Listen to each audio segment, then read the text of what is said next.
dear students, today we will discuss the negative symptoms of schizophrenia. Okay, जो negative symptoms हैं वो किसको describe करते हैं कि किसी भी चीज़ की कमी आ जाना। जो नेगेटिव सिम्टम्स में क्या होता है, माइनस में चली जाती है जो चीज़ें हैं आपकी, वो माइनस में चली जाती हैं। और जो पॉजिटिव सिम्टम्स होते हैं उसमें क्या होता है कि चीज़ें जो है जुड़ने लगती है, एक्सेसिवनेस आ जाती है, जो उसके चाहे किसी भी तरह की कोई, अगर वो बोल रहा है तो बहुत ज़्यादा बोलेगा, अगर सोच रहा है तो बहुत ज़्यादा सोचेगा, तो वहाँ पे क्या होता है, एक्सेसिवनेस आ जाती है उसकी एक्टिविटीज़ में। और जो निगेटिव सिम्टम्स होते हैं इसमें क्या होता है कि माइनस होती चली जाती हैं चीज़ें। ओके, इसमें क्या होता है आपका, like negative symptoms are pathogenic deficits and include poverty of speech, blunted and flat affect, loss of volition and social withdrawal. देखिए, ये जो निगेटिव सिम्टम्स है क्या शो करते हैं कि वो जो है ब्लंटनेस शो करेगा या फिर फ्लैट हो जाएगा उसका जो बिहेवियर है, या फिर जो इमोशंस है वो फ्लैट इमोशंस शो करेगा। तो या फिर सोशली वो क्या हो जाएगा, एक तरह से अपने आप को आइसोलेट कर लेगा, सोशली क्या कर लेगा, विड्रॉल कर लेगा सारी एक्टिविटीज़ से। पीपल विथ शिजोफ्रेनिया शो एलोजिया और poverty of speech, like a reduction in speech and speech content. जो एलोजिया का मीनिंग क्या है आपका, पॉवर्टी ऑफ स्पीच, जो उनकी बोलने की पावर है वो क्या हो जाएगी, वो कम हो जाएगी। क्या हुआ कि वो अपना जो एक्सप्रेशन है वो नहीं दे पाएंगे सही से, वो स्पीकिंग के थ्रू अपनी बात को क्लियरली दूसरों के सामने नहीं रख पाते। क्या करेंगे, या तो बोलना ही बंद कर देंगे, वो लोग शांत बैठे हुए हैं कई कई घंटे, उनको ऐसा होता है कि वो बैठे हुए हैं तो बैठे हुए हैं, एक शब्द भी यूज़ नहीं करते, या फिर बोलते हैं तो मीनिंगलेस बोलते हैं, उनका पता ही नहीं चलता कि वो क्या बोल रहे हैं। Many people with schizophrenia show less anger, sadness, joy and other feelings than most people do. और ये लोग क्या होता है कि जब निगेटिव सिम्टम्स शो करते हैं तो क्या होता है कि जहाँ पर बहुत ज़्यादा गुस्सा करने की भी अगर बात है तो वहाँ पर क्या दिखाएंगे, लेस एंगर दिखाएंगे। सैडनेस शो नहीं करेंगे जहाँ पर उनको दिखानी चाहिए, बहुत ही कम दुख होगा। अगर कोई सैडिस्टिक इवेंट कई बार लाइफ में हो जाती है तो वहाँ पर सैडनेस भी शो नहीं करता है ना। इसी तरह से क्या है कि जॉय भी कम शो करते हैं। तो वो क्या है कि इमोशनल उनके अंदर एक स्टेबिलिटी आ जाती है कि ना तो उनके ऊपर दुख वाली इवेंट का कुछ फ़र्क पड़ता है, ना ही खुशी वाली इवेंट का। वो एक तरह से क्या करते हैं कि एक स्टेबिलिटी जनरेट कर लेते हैं कि हाँ इसी तरह से कांस्टेंट रहना है हमें। ओके, दस दे हैव ब्लंटेड अफेक्ट। अब ब्लंटेड अफेक्ट क्या है कि किसी भी तरह का कोई इमोशन ना देना, कोई रिएक्शन नहीं करना सिचुएशन के according. Some show no emotions at all, कुछ लोग क्या करते हैं कि कुछ इमोशंस ही शो नहीं करते हैं। जब ये निगेटिव सिम्टम्स हमारे दिखाई देते हैं कि जो शिजोफ्रेनिक पेशेंट्स होते हैं वो किसी भी तरह का कोई इमोशन ही शो नहीं करते।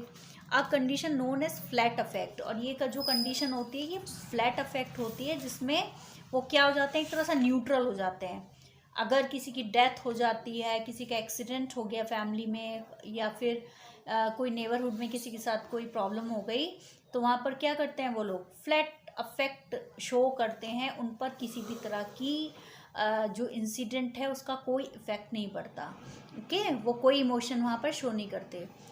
Also patients with schizophrenia experience evolution. Evolution means क्या हो गया आपका, evolution describes a loss of motivation.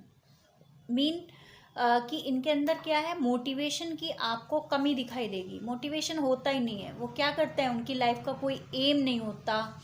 ठीक है, जब उनकी लाइफ का कोई एम नहीं है तो मोटिवेशन कहाँ से होगा। तो वहाँ पर क्या होता है कि बिना किसी मोटिवेशन के वो क्या है, अपनी लाइफ को स्पेंड करते हैं। सुबह हो गई, फिर उनके लिए दोपहर हो गई, फिर रात हो गई, लेकिन उसका कोई लाइफ का कोई मीनिंग नहीं होता उनकी लाइफ का, सिर्फ स्पेंड करना है, उसका कोई मीनिंग नहीं है, कोई मोटिवेशन उनकी लाइफ में नहीं है कि उस कार्य को हमें पूरा करना है, उस गोल को हमें अचीव करना है। और इनके अंदर कोई विल पावर भी नहीं होती है। Apathy and an inability to start a complete a course of action, और इसीलिए क्या होता है, उनके अंदर ये एबिलिटी ही डेवलप नहीं होती, वो किसी भी काम को पूरा करें, किसी काम में पार्टिसिपेट करने की उनके अंदर एक विल पावर ही नहीं होती। जो इस तरह के बच्चे क्या होते हैं, जो शिजोफ्रेनिक होते हैं या कोई भी पर्सन है जो शिजोफ्रेनिक है, तो किसी भी तरह के पार्टिसिपेशन से बचते हैं, क्योंकि वो क्या करते हैं कि उनके अंदर मोटिवेशन ही नहीं है किसी काम को करने का। तो वो क्या करते हैं कि कांस्टेंट स्टेट में रहना चाहते हैं, ना ही उनको किसी चीज़ से मतलब होता है कि क्या हो रहा है क्या नहीं हो रहा है, सिर्फ अपनी दुनिया में रहना सिर्फ, और उसी के अकॉर्डिंग अपने आप को ढाल लेते हैं वो लोग, और उनको कोई फ़र्क नहीं पड़ता कि क्या एक्टिविटीज़ हो रही हैं या क्या कुछ अच्छा हो रहा है उनके सराउंडिंग्स में, उससे उन्हें कोई लेना देना नहीं होता है। People with this disorder may withdraw socially and become totally focused on their own idea and fantasies। और इसमें क्या होता है, जो शिजोफ्रेनिक जो डिसऑर्डर है, इसमें क्या होता है कि सोशली अपने आप को क्या कर लेता है वो पर्सन, काट लेता है, अपने आप को आइसोलेट कर लेता है। ना तो वो सोशली किसी के साथ भी जो है मिक्सअप होता है, ना ही वो कोई रिलेशनशिप बनाना चाहता है किसी के साथ। वो क्या करता है, अपने आप को आइसोलेट कर लेता है, अपनी एक फैंटेसीज़ बना लेता है, उन्हीं फैंटेसीज़ में अपने जो पूरा टाइम है वो स्पेंड करता है। हेलुसिनेशंस होते हैं उसको, तरह तरह के जो भी चीज़ें होती हैं उसमें वो किसी थर्ड पर्सन से भी बात कर सकता है, या फिर अपना जो है एक सामने किसी पर्सन को रख लेता है, एक इमेजनरी वर्ड में चला जाता है कि वो किसी पर्सन से बात कर रहा है, उसके साथ वो रिलेशनशिप एग्जिस्ट कर लेता है। तो वहाँ पर क्या है कि काल्पनिक दुनिया होती है, वो उसी के चारों तरफ अपना जो पूरा टाइम है वो बिता देता है, लेकिन बाकी जो सोशली जो इंटरेक्शन होना चाहिए उसको वो ख़त्म कर लेता है, अपने आप को आइसोलेट कर लेता है सभी चीज़ों से। ओके, अब बात आती है आपकी साइकोमोटर सिम्टम्स की। Okay, people with schizophrenia also show psychomotor symptoms. जो शिजोफ्रेनिक के पेशेंट्स हैं, आपके पॉजिटिव सिम्टम्स भी शो करते हैं, एज वेल एज आपके निगेटिव जो सिम्टम्स है वो शो करते हैं, और उसी की तरह जो साइकोमोटर सिम्टम्स हैं ये लोग वो भी शो करते हैं। दे मूव स्पॉन्टेनियसली और मेक ऑड ग्रामाइसेस एंड गेस्चर्स। वो क्या करते हैं कि लगातार घूम रहे हैं, लगातार बैठे हैं, कुछ भी कर रहे हैं, वहाँ पर क्या है कि और तरह तरह के क्या करते हैं, गेस्चर बनाते हैं, और उनके जो पोस्चर हैं वो भी अजीब तरह के होते हैं। अगर वो किसी एक कंडीशन में खड़े हैं तो आप देखोगे कि उस पोजीशन में कोई अगर एक नॉर्मल बंदा है वो ज़्यादा देर तक नहीं खड़ा रह सकता, उसको पेन हो जाएगा, लेकिन जो ऐसा शिजोफ्रेनिक का पेशेंट है वो उस पोजीशन में कई कई घंटे लगातार बैठे रह सकता है, खड़े रह सकता है, और उनको कोई पेन ही महसूस नहीं होता। ठीक है, these symptoms may take extreme forms known as catatonia. People in a catatonic stupor remains motionless and silent for long stretches of time। जब ये कैटाटोनिक स्टupor में क्या करते हैं कि ये जो है मोशनलेस रहते हैं, कई कई घंटे ना हिलते हैं ना डुलते हैं और साइलेंट बैठे रहेंगे। तो इस स्टेज में क्या होता है कि बिल्कुल बिना हिले डुले वो लोग जो है कई कई घंटे निकाल देते हैं। सम शो कैटाटोनिक रिजिडिटी। इसमें क्या होता है, कैटाटोनिक रिजिडिटी में maintaining a rigid upright position for hours. कुछ अजीब तरह के वो क्या करते हैं, पोस्चर बना लेते हैं, उस पोस्चर में क्या करते हैं वो कई कई घंटे खड़े रहते हैं।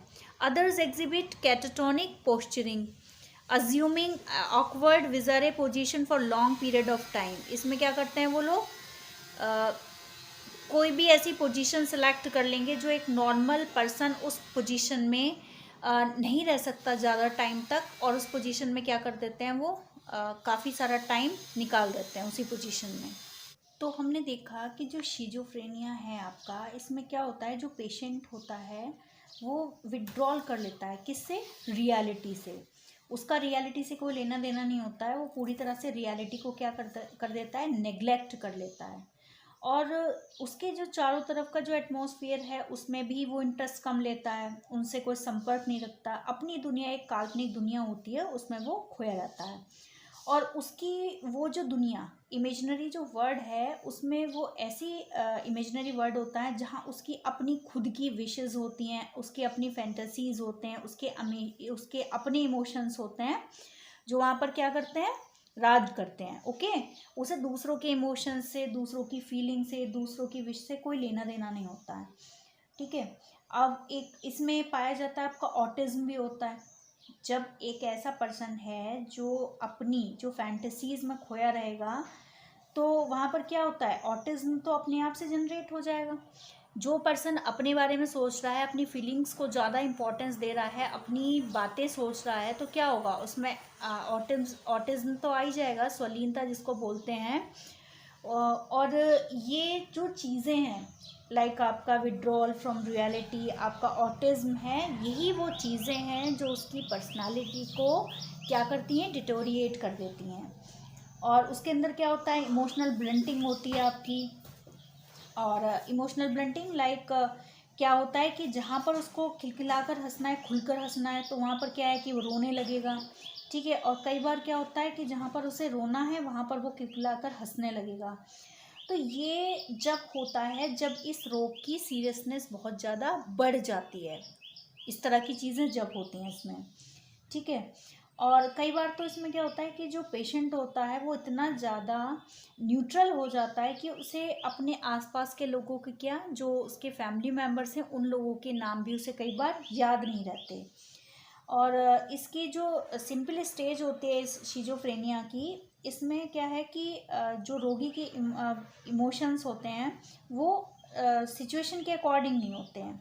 वह कई बार क्या होता है कि बिना किसी रीज़न के भी क्या कर देता है, किसी इमोशंस को एक्सप्रेस कर देता है, और जहाँ पर ज़रूरत है वहाँ पर उस इमोशन को क्या करेगा कि रॉन्ग वे में उसको एक्सप्रेस करेगा। जब ये डिसीज़ स्टार्ट होता है तब ये स्टार्टिंग स्टेज पर ही इस तरह के सिम्टम्स नज़र आते हैं।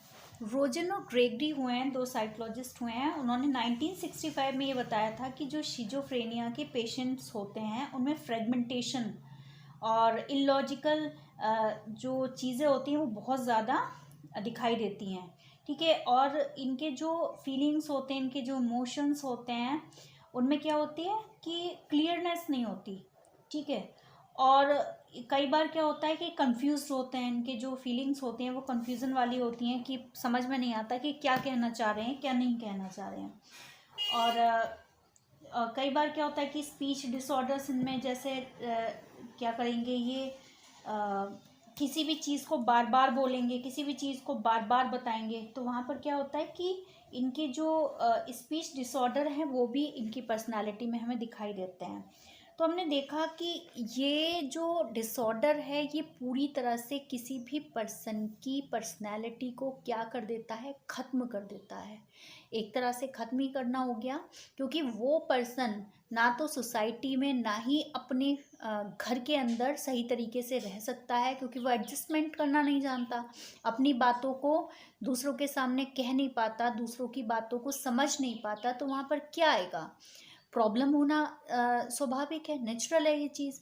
तो ये एक तरह से इतना भयानक रोग है, इतना डेंजरस आपका डिसीज़ है कि इसमें क्या होता है कि ये पूरी तरह से जो पर्सन है उसकी पर्सनालिटी को ख़त्म कर देता है। आपकी जो अमेरिकन साइकेट्रिक एसोसिएशन है, इसके टाइप्स ऑफ शिजोफ्रेनिया बताएं इन्होंने। लाइक आपकी सिंपल शिजोफ्रेनिया बताइए जो स्टार्टिंग स्टेज हो गई आपकी, फिर हो गई आपकी हैवीफ्रेनिक टाइप शिजोफ्रेनिया, फिर हो गई आपकी कैटाटोनिक, पैरानॉइड टाइप्स शिजोफ्रेनिया, आपका एक्यूट शिजोफ्रेनिया। इसमें जो एक्यूट शिजोफ्रेनिया है ये सबसे ज़्यादा डेंजरस स्टेज मानी जाती है आपकी शिजोफ्रेनिया की। और इसमें क्या होता है, जो पर्सन की पर्सनालिटी है वो पूरी तरह से क्या हो जाती है, ख़राब हो जाती है, डिटोरिएट हो जाती है। ओके, सो जो शिजोफ्रेनिया की है, हमने देखा कि सिम्टम्स इस तरह के हैं जहाँ पर क्या है कि हम अलग से ही पहचान सकते हैं कि पेशेंट जो है किसी भी एक सीरियस साइकोलॉजिकल डिसऑर्डर ने उसको घेर रखा है। और यहाँ पर हम क्या कर सकते हैं कि कई बार क्या होता है कि उनको, अगर वो आपकी सिंपल स्टेज पर है वो, तो वहाँ पर क्या करते हैं कि आपकी ट्रैंकुलाइजर्स के थ्रू हम वहाँ पर उसका ट्रीटमेंट कर सकते हैं। लेकिन अगर आपकी एक्यूट शिजोफ्रेनिया है तो वहाँ पर उसको हॉस्पिटलाइज किया जाता है। कई बार क्या होता है कि जो ऐसे पेशेंट्स होते हैं वो ठीक होकर घर आ जाते हैं, लेकिन वो दोबारा से उनके अंदर वो सिम्टम्स आ जाते हैं शिजोफ्रेनिक, और उनको दोबारा हॉस्पिटलाइज किया जाता है। ओके।